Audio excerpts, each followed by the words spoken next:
Hey, everybody. Welcome to another episode of the 100 Guitarists podcast. My name is Jason Shadrick. And I am Nick Milavoy. And today, episode 3, we are talking about Michael Hedges, the amazing fingerstyle acoustic player that tragically died young. But first, Nick, we want to thank everybody for the response for the first 2 episodes. Overwhelming response we've gotten. A lot of people have reached out. So we have Andy Summers, we have David Gilmore.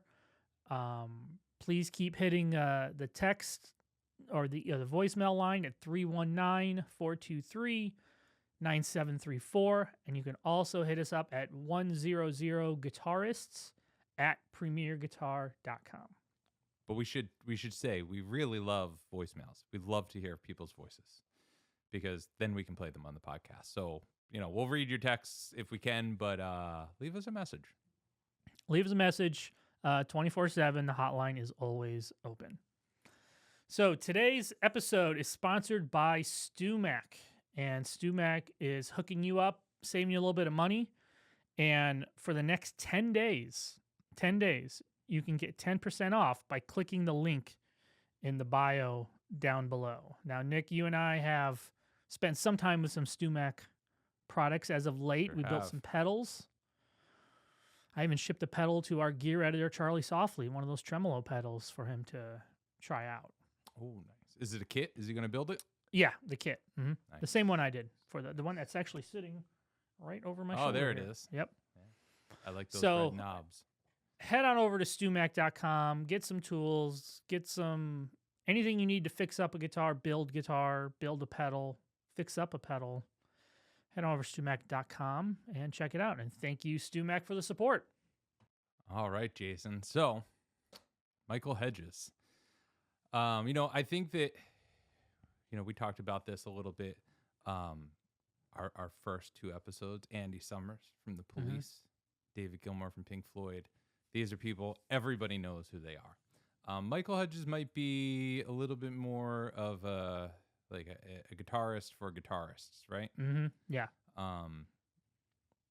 Thinking about it, as I said that, everybody I know who listens to Michael Hedges is a guitar player. So, a little bit for the head. So, if you're not familiar with Michael Hedges, or if you are and you need a little catching up, Michael Hedges played almost exclusively, but not totally exclusively, acoustic guitar. He started his career mostly playing instrumental music, but he did sing a lot over the course of his career. His compositions are really technically oriented. He did a lot of two-handed tapping, and he'd play weird instruments, namely harp guitars.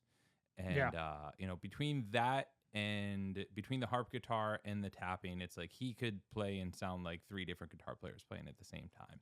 And that's sort of like that's the big thing I think that people talk about when they talk about Michael Hedges is like, I think the tapping and then just the sheer amount of tunings he used. Yes. Like maybe, on like Joni Mitchell level number of tunings. Yeah. So, and we're going to talk about that more in a little bit. They're all over the place. Open chord tunings, a lot of dadgad based stuff. And then of course, the extra strings of the harp guitars get crazy too. But Michael Hedges spent his career starting with 1981's Breakfast in the Field was his first record. Starting there, he was on Windham Hill Records for his entire discography.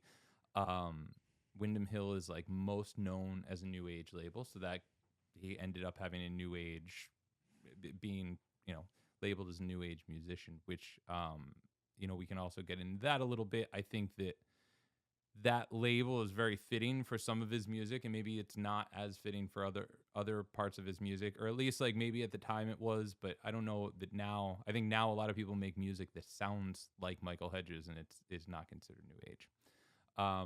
Hedges died in 1997 at the age of 43, tragically in a car accident.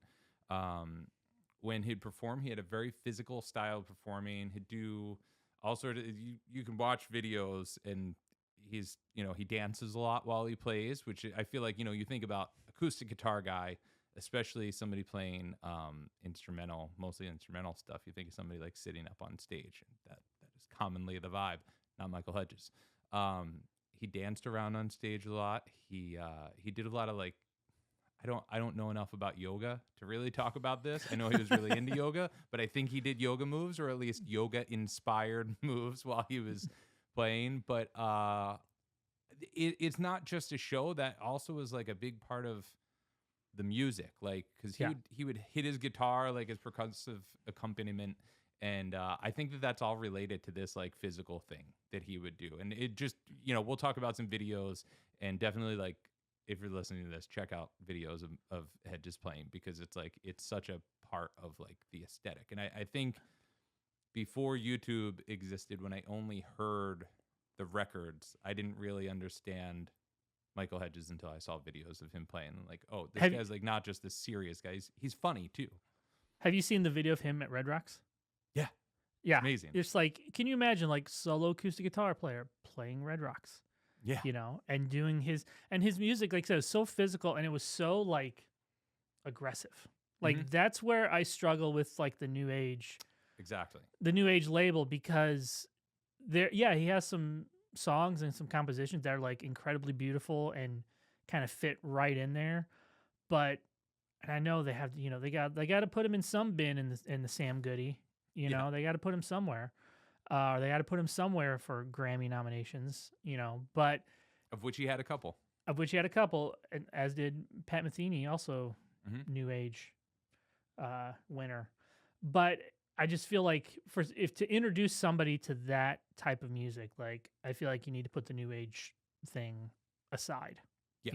Even his away. label mates on like Windham Hill, like just put that aside. Michael is kind of like his own thing. He mostly played solo, but he did play with Michael Manring, the bassist Michael Manring, a lot. Yeah. They were a very tight duo. There's stuff where I think it's like easy to not even think about the two of them, like not even think about the music being played by a duo. It sounds like solo music almost, the way that like Manring and they play together. Hedges are like so looped in. Something cool that I have thought was cool is that David Crosby and Graham Nash also collaborated with Michael a lot. I think that's one thing I'd forgotten. I remember checking out that Taproot album after he had passed, or Torched, where they were both released after he passed away. I think Torched is the one you're thinking of, because they got involved and helped finish it. That's right. And he had opened for CSN, which is also kind of crazy for a solo acoustic dude. Just go out there and blow people's minds, and then the cats can come up and sing some harmonies. If he wasn't new age music, like what was he?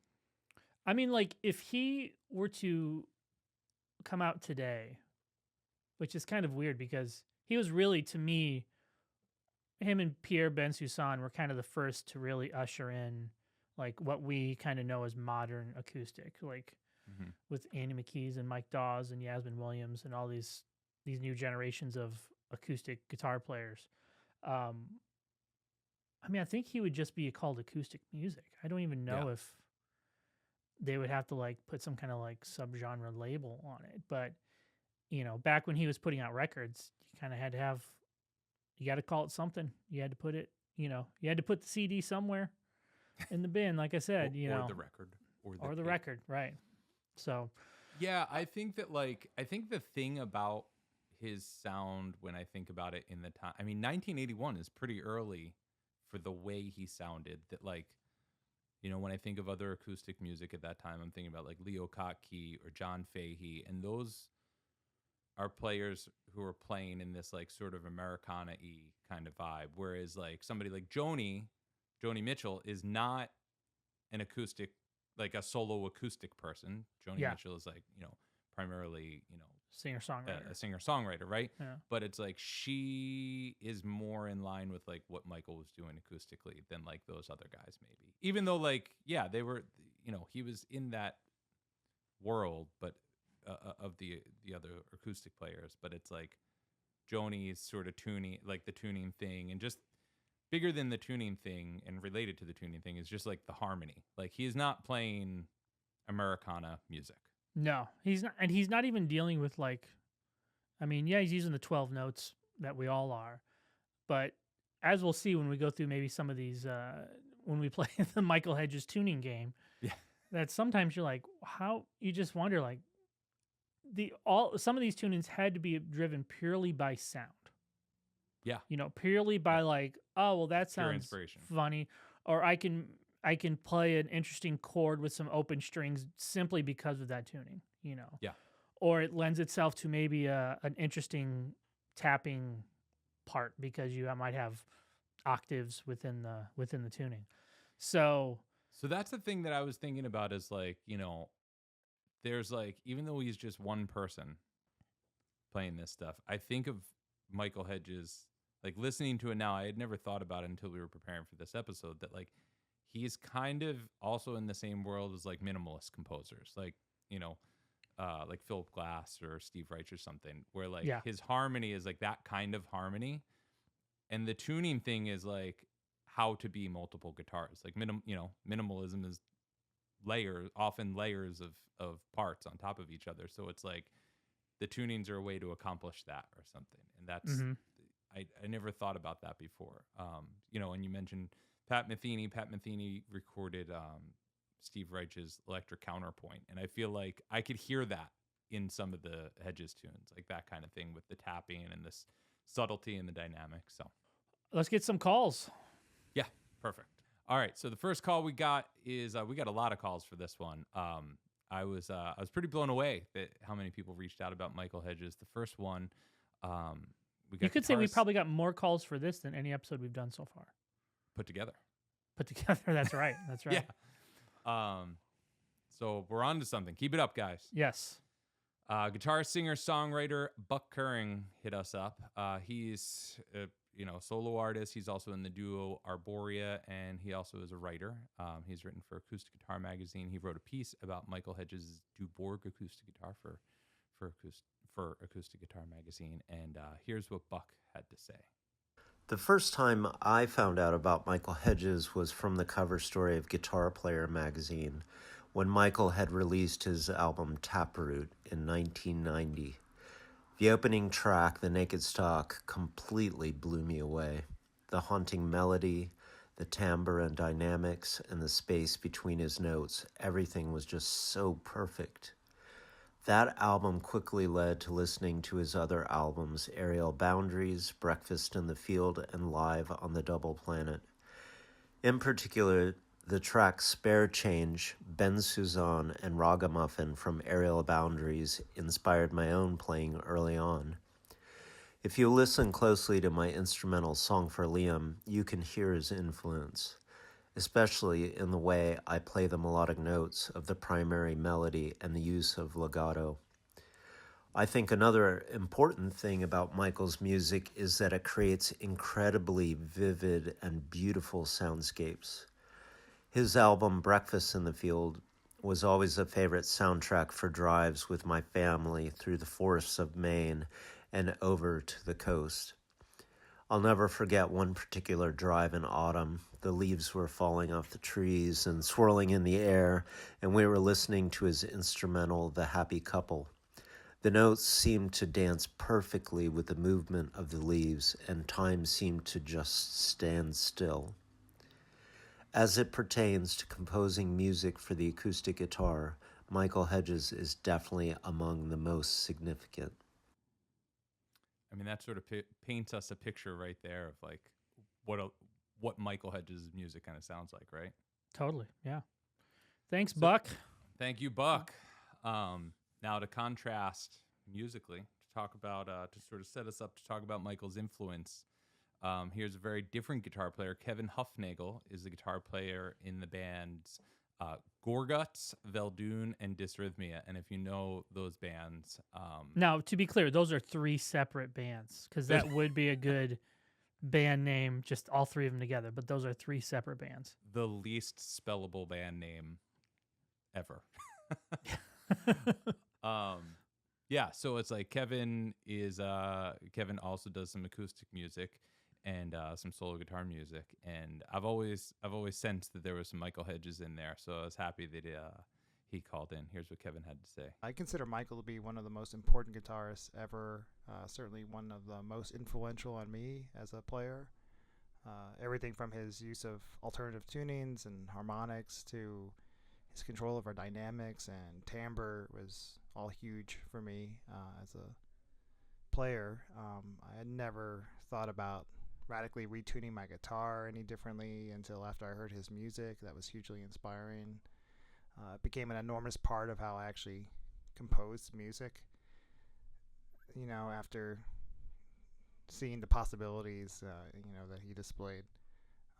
His albums are something I can put on at any time of day, regardless of what kind of mood I'm in.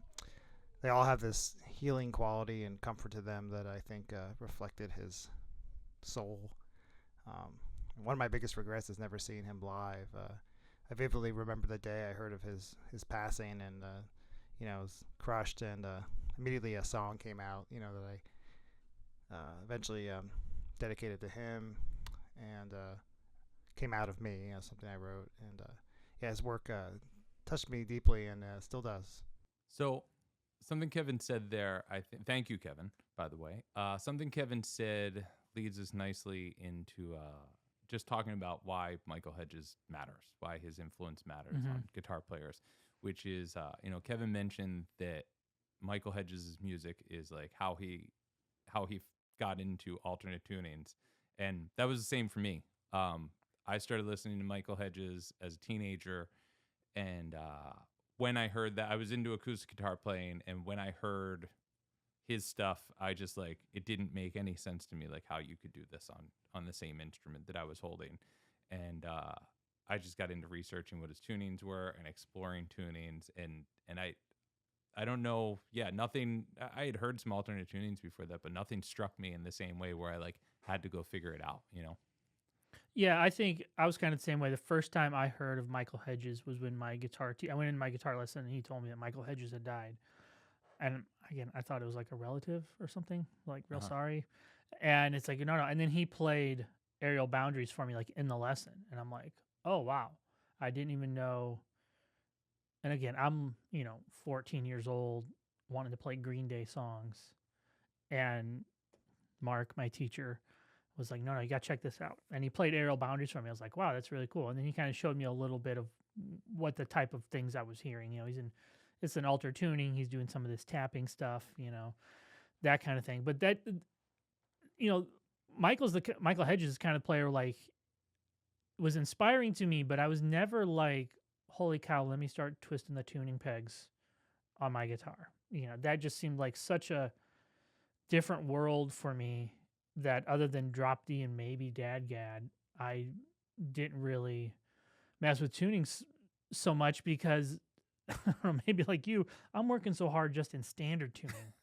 Yeah. I'm working hard in standard tuning at that time, still am a little bit, I guess, that thinking of, this is going to be the tuning would just it would take all of my, roadmaps away, which could be freeing and inspiring in a way. But I can definitely sense that Michael Hedges' music was probably very influential to a lot of musicians whose music sounds nothing like Michael Hedges. Yeah, I wouldn't be surprised if the very thing that kept you away from exploring those tunings is what got me into exploring those tunings, which was maybe if I find a different tuning, I'll be a little bit better. Yeah. I'll find something that clicks a little bit more. This is how I'll be different from my friends. It was all altered tunings and transparent overdrives for you, because any overdrive with 3 knobs is guaranteed to make you better. Dude, I know. Without a doubt. Don't I know it? As we were assembling notes for this and we were putting this episode together, a guy named Andrew Gorney reached out to me. He saw my post on Instagram, asking for contributions, and turns out Andrew Gorney has an Instagram page. He you can look him up. His last name is spelled Gorny. He plays a lot of Michael Hedges tunes. He talks a lot about Michael Hedges inspired stuff, and there's stuff about him up on the official michaelhedges.com website. And he was a great source for getting us in touch with folks. And Andrew, I ended up checking out a bunch of his stuff. He really is a legit source of Michael Hedges' knowledge. Mhm. But he called and gave a holler, and this was an excerpt of what he had to say. The process of learning his music is kind of the gift that really kind of keeps on giving. There's so many technical details in his compositions, of course, like, you know, all the things he pioneered with left and right hand techniques that, you know, we pretty much see all over Instagram now. And I think every solo guitarist should spend several years studying his work. Just really incredible. Just like how classical guitarists studied Fernando or Francisco Torreira. Yeah, I can get with that, right? Like, Yeah.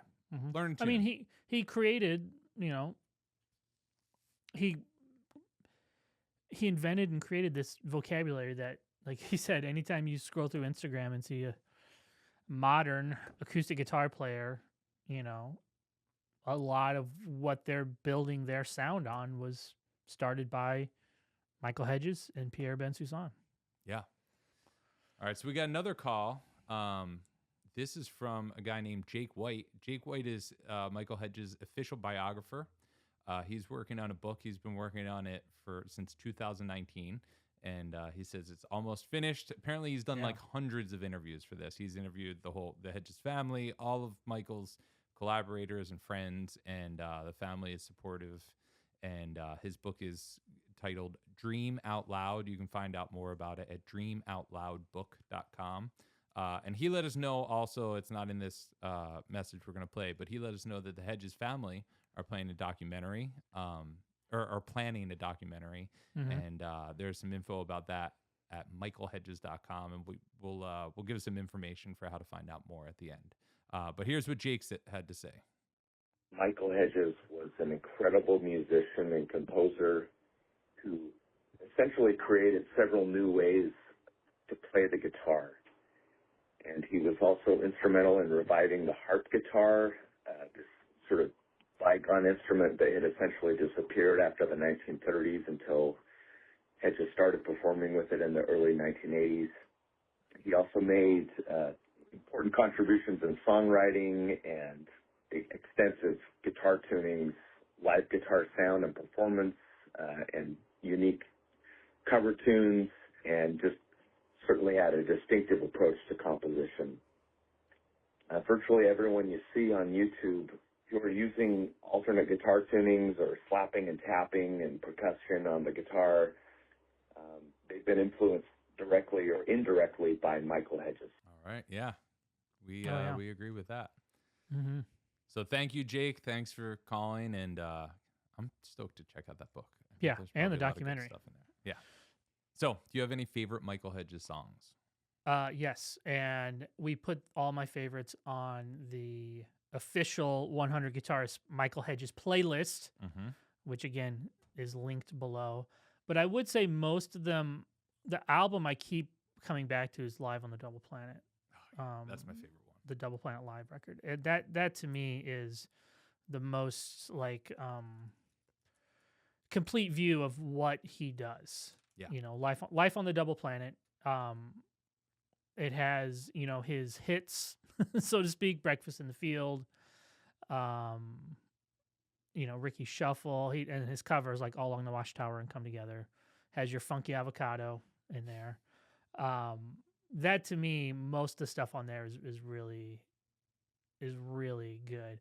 As far as like tunes, I mean, Aerial Boundaries was the one. Ragamuffin from that first record, that was also very interesting. And then the Oracle record, which was the last one he finished with Jitter Boogie and Oracle, also has a Zappa cover, Sofa Number One. Oh, that's right. That's so good. You know, yeah. So I would say between those three records, the live one, Aerial Boundaries, and Oracle, those to me are pretty, not only cover a lot of pretty much all the eras of his career, but they basically give you everything you need to know about Michael Hedges. For me, the song Because It's There, which is on Live at the Double Planet, that one, I remember like I would listen to that when I was like trying to figure this stuff out a little bit briefly. I would listen to that and just try try and imagine. This was pre-YouTube. I didn't know what it really looked like. I had never seen a video of him playing. Just try and imagine like what he's doing with each hand and how he's playing those harp guitar parts. To me, that is like such a great example of like these interlocking parts, and I could just never figure out how one person could play that song. And now I looked at, did he ever use looping a lot? Because I know when we get to the gear part, I don't remember seeing a looper in his setup, but it seems like sometimes when I'll listen to his music, I'm like, is that a loop, or is he literally just playing all the parts at the same time? You know, he's just playing all the parts at the same time, which is crazy. Like, and especially thinking about it now, like, I mean, Double Planet was 1987, so it's like that wasn't live looping wasn't really like an easy proposition at that point. Yeah. So it was easier to perform it live. But it's like, it's interesting now that there's looper, you know, you have loopers, I have looper, you know, everybody has access to various ways to loop things. Would people even write music that is like that is that actually that complicated and that hard to do? Like, you could just loop it and it would sound the same. I don't know. It's kind of weird, right? Yeah. 2 tracks that I sort of rediscovered. I had heard them before, but I never really caught my ear the same way until recently. The songs Point A and Point B from Taproot. Do you know these tunes? He plays. No, He's playing a trem guitar. I think it's a Klein. He had this Klein headless electric guitar that was a harp guitar also with a trem system. Those sound still like music from the future to me. Like what he's doing with the vibrato on those tunes, it's so hard to explain because it's like I would have to sit and watch him play that and really dissect it to really figure out what's going on there. But like the way that he bends between chords and it's awesome. It sounds different. It's different techniques than other songs of his, and it's different really from like, I don't know, maybe any guitar player. Like they're so interesting. So those will be on the playlist too. But yeah, check those songs out. All right, we talked about a bunch of cover songs. We might have already answered this, but what's your favorite Michael Hedges cover song? I bounce between this a little bit because I do think so many of them are so good. But I think like for me, the one I think of that's like the most iconic is his version of All Along the Watchtower, which is the first track on Live on the Double Planet. Yeah, that, and he sings it. You know, he doesn't do it instrumentally.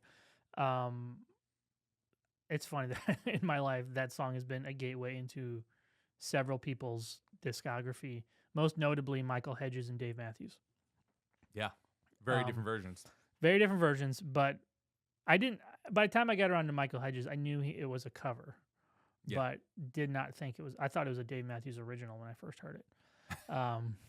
So yeah, I would say that. I'd say Sofa number 1 after the Gold Rush, which I thought you were going to say was going to be your favorite. Surprise. Yeah, I would say those stick out to me. I really love his version of Sheila E's Love Bizarre. Oh, yeah. Also on Live on the Double Planet. But I feel like that's a little bit like, that can't be my favorite one. Like All Along the Watchtower is more like, captures more about like what he is all about versus like Love Bizarre is just like a fun little thing, but I love it. That's a great example of his singing. He's an amazing singer. He does all that falsetto stuff on that song. It's unbelievable. All right, we're going to play a quick game. Hit me. We're going to play, I would say guess the tuning, but there's no way you would ever. There's no way. There's no way. But there are a couple places online where are like databases for all the tunings that all the alternate tunings that Michael used. And some of these were very interesting. And one here, the tune's The Happy Couple is the name of the tune. The tuning is G from low to high, I'm assuming here. Yeah, I would imagine these are written low to high. G, B, E, F sharp, A, D. Whoa. So how would you come up with that? You get so to you that have tuning? You have a D major triad on the top 3 strings. Yeah. And you have I guess you're going he's going up to a G on the 6th string. Yes, probably. And I then would up imagine, to a yeah. B. Up to a B, up to an E. Yeah. Then down to F sharp, down to A, down to D. So I found there's a video we'll put in the notes where he talks about like getting to his tunings and how he just like he lets the music lead him there, which it's like I get that, you know, you're experimenting, you're like, I need this note and it's not here, let me tune the string. Cool, I'm all there. How do you get to that tuning, right? Like, right, I would never tune my 6th string from E up to G. the interesting thing about this tuning is, so you have D major triad on the top 3, E minor triad on the bottom 3. Yeah. But they're in the same inversion. Oh, I didn't think So third, 3, 5, 1 on the low strings, 3, 5, 1 on the top strings. Like that to me, like, and I just kind of picked this tuning at random. That tuning to me, like, I can see the utility in that because if you basically kind of have 2 open tunings that you're putting together, you have a D major open tuning and an E minor open tuning that you're then putting together. And that to me, I can kind of wrap my head around and understand, you know, how to maybe make some chord shapes. And also like the 2-hand tapping thing, it's like, it's probably, you know, one hand's getting 3 strings, the other hand's getting 3 strings. So it's Exactly. like 2 different universes. So they don't need to be, they can be different triads. Exactly. Give me one more. Yep. Let's do one more. All right. Here's, I'm going to go really random here. Let's do every tuning. Okay, here's one. No, that's too easy. Okay, D A E F A E. Oh, okay. So low to high D. So you're tuning down to D, keep the A, and then up tune to E. Up to E, down to F, down to A, and you leave the top E string the same. So it's kind of like this D sus2 on the bottom strings. D minor. What was it? D. You have the F. D-A-E? D-A-E on the low strings. Oh, but then on the top, then that makes it a minor. Yeah. The F and the E is what really throws me off there because 2 open strings a half step apart, basically. Yeah. I like that, though. What song is that? Oracle. That one's off Oracle. Pinball Wizard. I got to check out that. That's off the Strings of Steel record. Okay. Low to high, B, F sharp, C sharp, E, A, A. So the top 2 strings are tuned to A. Double A. Double A on top, E in the middle, and low strings are B, F sharp, C sharp. So again, no real like overarching, like what we talked about with that first tuning. But I love the B, F sharp, C sharp. You get that. That's like an Andy Summers chord right there. Yeah. That's Right? like an open Andy Summers thing. That's hip. He's like, I don't want to fret that. I'm just going to tune it. I'm just going to tune it to it. Yeah, again, I've played some weird tunings. I've written tunes and in weird tunings. No, I've never gone there. I feel like him and Joni have literally just invented hundreds of tunings. Man, it's so inspiring. You know. Awesome. All right, let's keep it moving. So we touched a little bit on gear stuff. Most of the time, his main guitar was just a 71 Martin D28, right? Yeah, Barbara, named Barbara. Yeah, he had another Martin too, but that's the main one he played. That's the main one. And he also had a Ken DeBorg custom. Yep.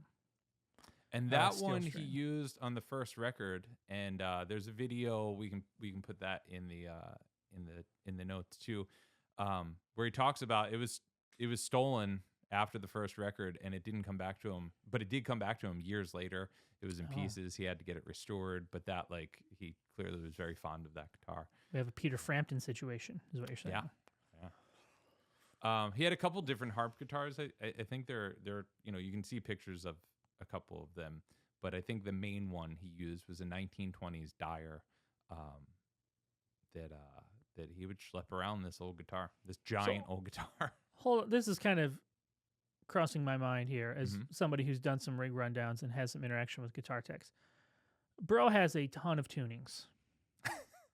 So I don't even know if he would even tour with a guitar tech, but how many guitars would you have to he had to bring multiple guitars on the road.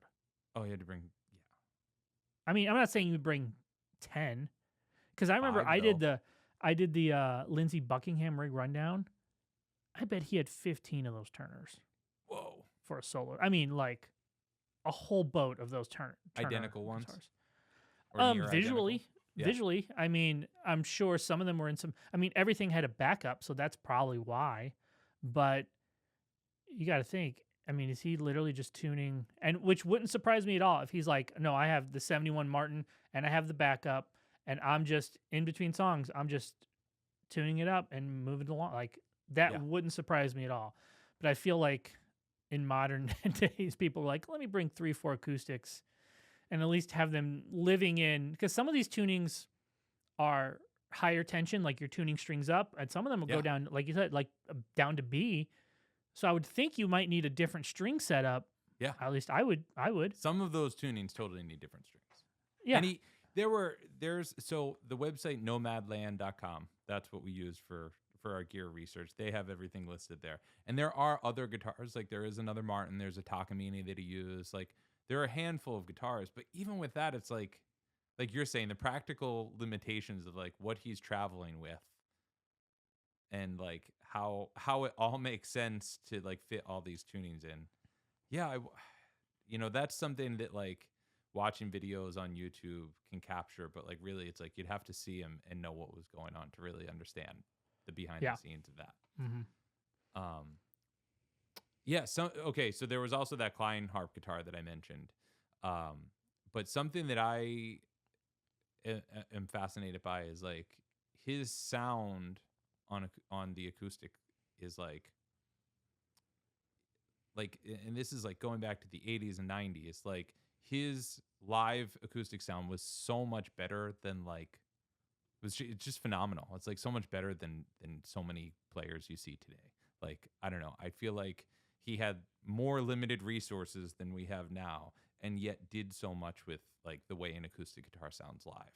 Yeah. And so from what I can tell, from what I found, he used like 2 effects, which was a TC Electronics 1140 parametric EQ and preamp, and then the TC Electronics 1210 spatial expander. And then on the harp guitar, he used the TC Electronics SCF stereo chorus pitch modulator flanger 7. Pretty simple setup, like not crazy pedal board, not, there's other stuff. He used, some DI stuff, but that's like most, I'm just sort of editing out to like what gives him like that sound that like as soon as you listen to Michael Hedges, you'll hear what I'm talking about. But like it's so, I don't know, it's just like so different than the way people approach their live acoustic guitar setup today. Right. All right, fake award time. We gotta give Michael a fake award. You're up. Best tapper, parentheses, acoustic division. See, that's very close to my thought. Mine was the EVH Acoustic Pioneer Award, right? Because he literally invented a style of acoustic playing, and he was basically a contemporary of Eddie. Oh yeah. In age or whatever, and every acoustic player after Michael, unless you're more the strummy acoustic singer-songwriter type, he influenced everybody after him.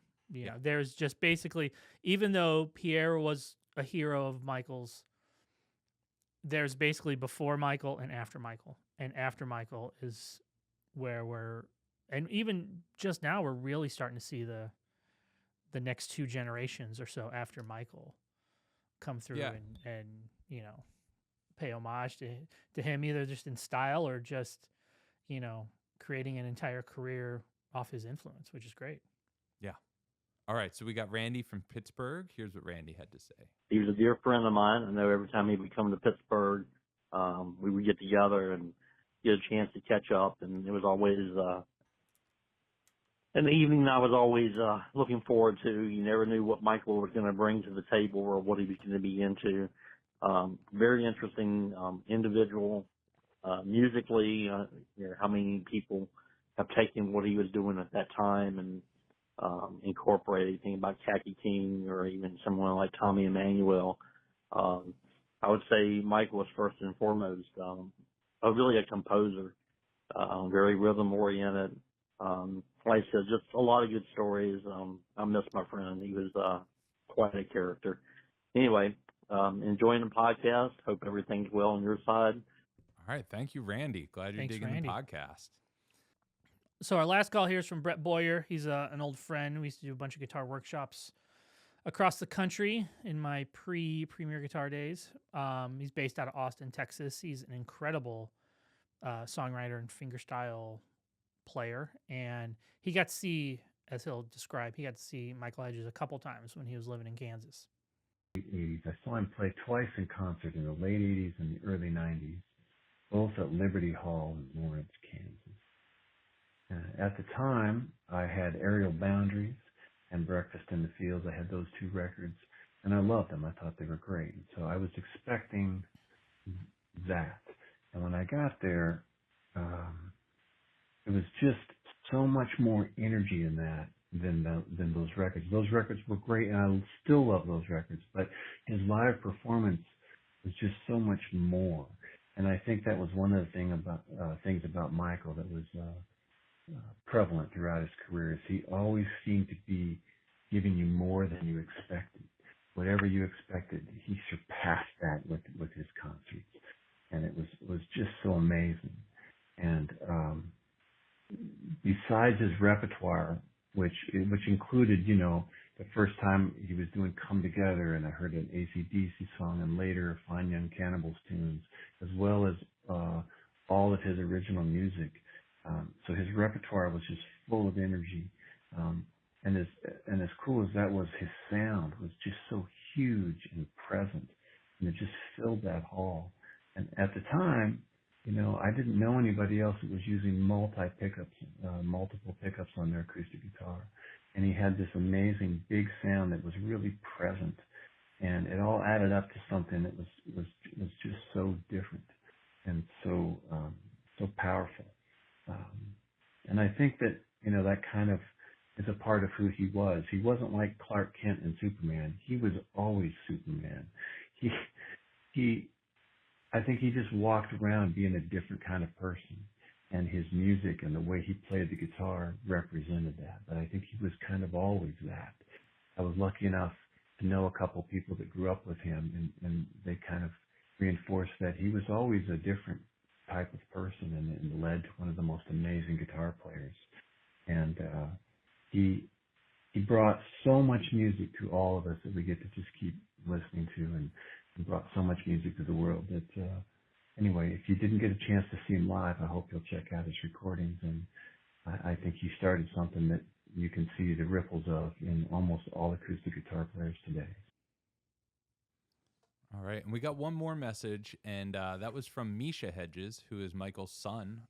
He reached out to let us know. He just wanted to let us know everything that they were up to, which was the Jake White book, and also the documentary. That's something that he and Michael's brother, his Misha's uncle, Brendan, have been working on. And he just wanted to say that they're currently in production. They've raised about a third of their total budget.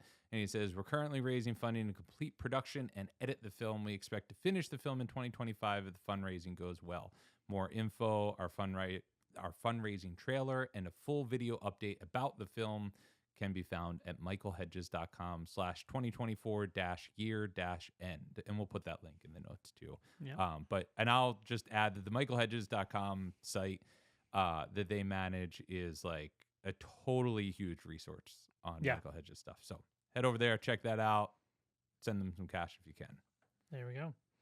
All right. Well, we covered it for this week. So please let us know what you think. You can email us at 100 Guitarists at premierguitar.com. And like we mentioned, you can text or call and leave a voicemail at 319-423-9734. And who are we talking about next week, Nick? Next week, we're talking about George Benson. All-time great. We've both interviewed him fairly recently. So that'll be a fun one. We'll have some new news.